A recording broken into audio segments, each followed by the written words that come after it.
Hi guys, ako nga pala si Angge, isang OFW dito sa Japan. At ito ang aking a day in my life as a factory worker here in Japan. Winter season nga pala ngayon dito sa Japan, kaya doble-doble ang suot ko dyan. Sobrang lamig na kasi ngayon dito. At kahit nga nag-i-snow ngayong araw, ay lalabas pa din tayo para magkaimono or mag-grocery kasi wala na tayong kakainin. Alas 9 na pala sa mga oras na yan, kaya lumabas na din ako ng apato or apartment kasi nag-aantay na din yung mga kasama ko sa baba. At sinabay ko na din pala ibaba ang basura para isang lakad lang. At bagong lahat, outfit check muna tayo.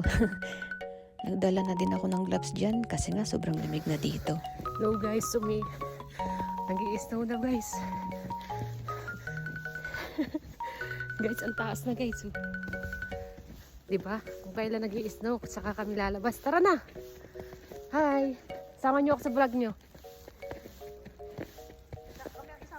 Okay, let's go! Tara,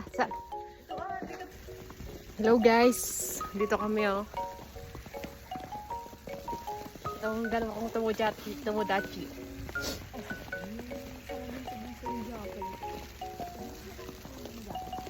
Guys, nag-i-snow guys oh.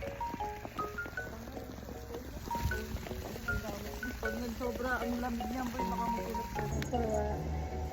Seto. Hai, hamburgerのセットですね。お飲み物、はい、コーラコーラで。フロート、はいはい。他にもよろしいですか？はい。Kumain pala muna kami sa McDo kasi nagutom kami sa paglalakad nang biglang may lumapit sa amin na isang Pinay na nakatira na dito sa Japan.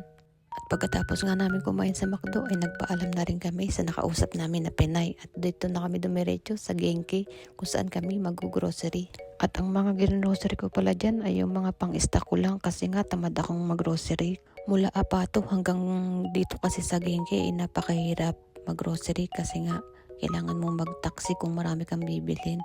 Kasi ang daan ay pataasin, hirap na hirap pag marami kang dala, lalo kapag nakabike ka. Kaya ang ginagawa namin ay papunta sa Genki ay naglalakad lang muna kami. Then pabalik is magtataksi na kasi doon na maraming bitbit.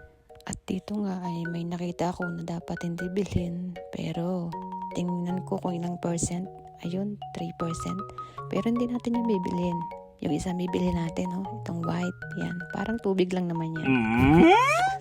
At habang nag-aantay nga kami ng binok naming taxi, ay naglaro muna kami. Back anymore. Let it go. Let it go.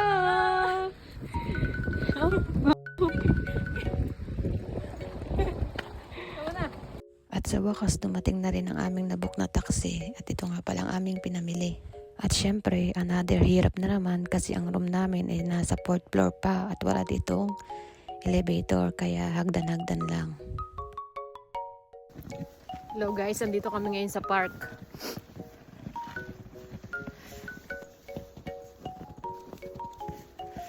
Lamig. At naglaro na muna ako dyan kahit malamig kasi first time ko maka-experience ng snow. At sabi nga ng mga senpai ko, sa una lang daw masaya.